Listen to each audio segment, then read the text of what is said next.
இன்றே சப்ஸ்கிரைப் செய்து உங்கள் ஃபேவரட் ஷோகளை காணுங்கள்.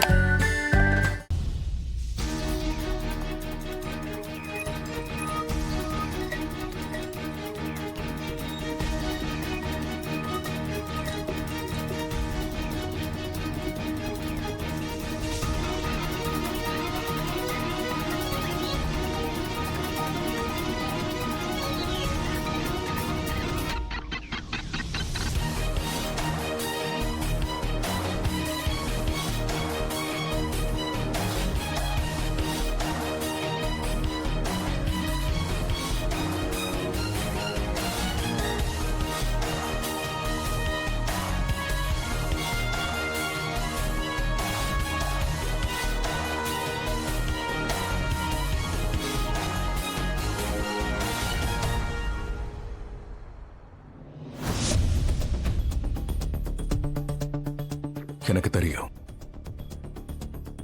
அதனால உங்களுக்கு என்ன அந்த அளவுக்கு பிடிக்காதுங்கிற விஷயமும் எனக்கு நல்லா தெரியும். உங்களுக்கு அவ்வளவு ப்ராப்ளமா இருந்தா நான் உங்ககிட்ட இருந்து, உங்க வைஃப் கிட்ட இருந்து தூரமா போய் உட்காந்துக்கிறேன். ஆனா மானஸ் திரும்ப கிடைக்கிற வரைக்கும் நான் இங்க இருந்து போக மாட்டேன்.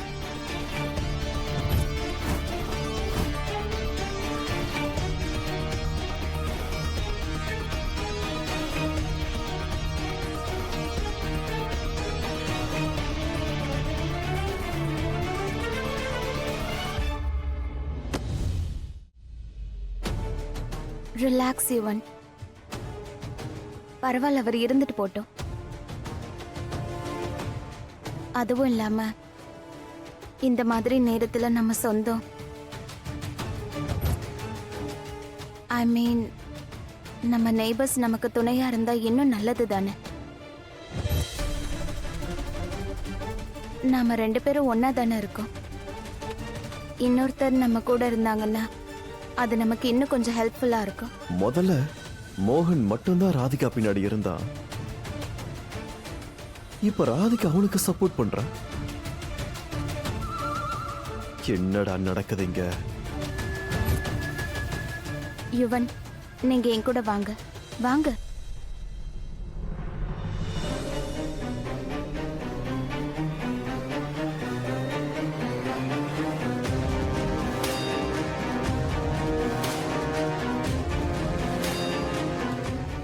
என்னாச்சு இவங்களுக்கு?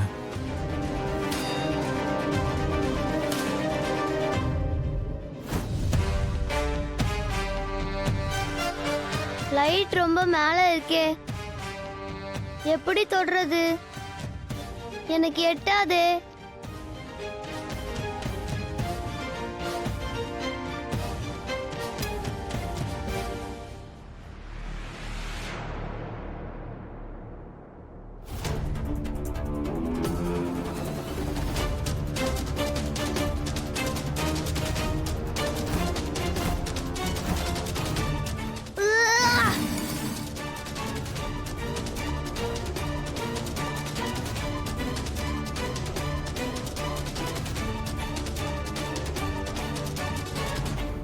அம்மா சொல்லியிருக்காங்க, எந்த டேபிள்ல நம்ம உட்காந்து படிக்கிறோமோ அந்த டேபிள் மேல ஷூ காலோட ஏறக்கூடாது. கிருஷ்ணர் கடவுளுக்கு அது பிடிக்காதான்.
ராதிகா மானச பத்தி ஏதாவது தெரிஞ்சுதா?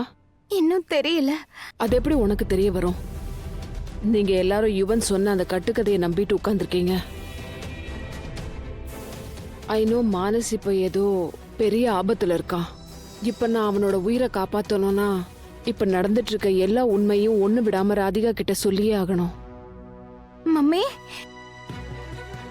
மம்மி என்னாச்சு? ஏன் அமைதியா இருக்கீங்க? அது ராதிகா ராதிகா உன்கிட்ட நான் ஒரு முக்கியமான விஷயத்த பத்தி பேசணும். முக்கியமான விஷயமா? என்ன விஷயம்னு சொல்லுங்க மம்மி. அது வந்து இப்ப நான் சொல்ல போறத தெளிவா கேட்டுக்கோ. யுவன் உன்கிட்ட என்னெல்லாம் சொல்றானோ அது எதுவும் உண்மை கிடையாது, நம்பிடாத. இது எல்லாமே அவனோட கற்பனை கதை, கட்டுக்கதை. அதனால இப்போ மானச எப்படியாவது நீயே தேடி கண்டுபிடிச்சிரு. நீ யுவன் சொல்ற எந்த வார்த்தையும் உண்மை நம்பிடாத. ஏன்னா அவன் சொல்ற எல்லாமே பொய்.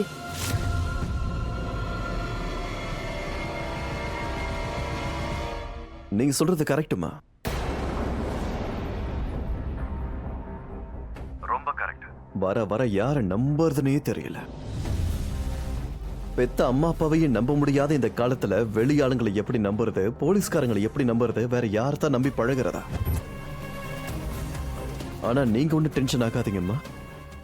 மானஸ் உங்க பையனா நாம அப்ப எப்படி இருந்தாலும் அவனை நான் கண்டுபிடிச்சே தீருவேன். என் உயிரை கொடுத்து அவனை தேடிக்கிட்டு இருக்கேன். யுவன், ஏன் என்கிட்ட இருந்து போனை போடுங்க? நீங்க மம்மி என்கிட்ட பேசிட்டு இருந்தாங்க. டென்ஷன்ல இருக்காங்க. அவங்களை எப்படி ஹேண்டில் பண்ணி எனக்கு தெரியும். நான் பாத்துக்கிறேன். நீ கவலைப்படாத. அம்மா, யுவன் மானஸ் எங்க? கேக்குறல்ல, சொல்லு. மானஸ் எங்க வச்சிருக்க? அம்மா, நீங்க நான் சொல்றத கவனமா கேளுங்க. நாங்க எல்லாருமே மானச தேடிக்கிட்டு தான் இருக்கோம். நீங்க எதை பத்தியும் கவலைப்படாதீங்க. கடவுள் ஆசீர்வாதத்துல உங்க பேர் நிச்சயம் வருவான். அதுவும் குழந்தைகளுக்கு கடவுள் உதவி பண்ணாமையா போயிடுவாரு. அதுவும் நீங்க தன்னோட பேரனுக்கு எதுவும் ஆயிடக்கூடாதுன்னு கடவுளை வேண்டாமையா இருப்பீங்க. சோ கடவுள் கண்டிப்பா உங்க பேச கேட்பாரு. உங்க எல்லார் பேச்சு இது வரைக்கும் நான் கேட்ட மாதிரி. அப்புறம் நீங்க எதை பத்தியும் கவலைப்படாதீங்க. இங்க எங்களோட வேலை முடிஞ்சதுக்கு அப்புறமா நான் நேரம் உங்களை பார்க்க தான் வருவேன். உங்ககிட்ட பேசுறதுக்கு நிறைய இருக்கு. உங்களை பக்கத்துல இருந்து கவனிக்க வேண்டியது என் பொறுப்பு. கால்ல வலின்னு சொன்னீங்களே, கொஞ்சம் பத்திரமா பாத்துக்கோங்க. இந்த கால் ஒருவேளை என் வேலைக்கு நடுவுல வந்தா நான் என்ன பண்ணட்டும்? யுவன், உடம்பு பாத்துக்கோங்கம்மா. யுவன், நான் சொல்றத கேளு. ஐ லவ் யூ அம்மா. மானஸ் எங்க இருக்கான்னு சொல்லு. அவனை நீ என்ன பண்ண? I love you very much.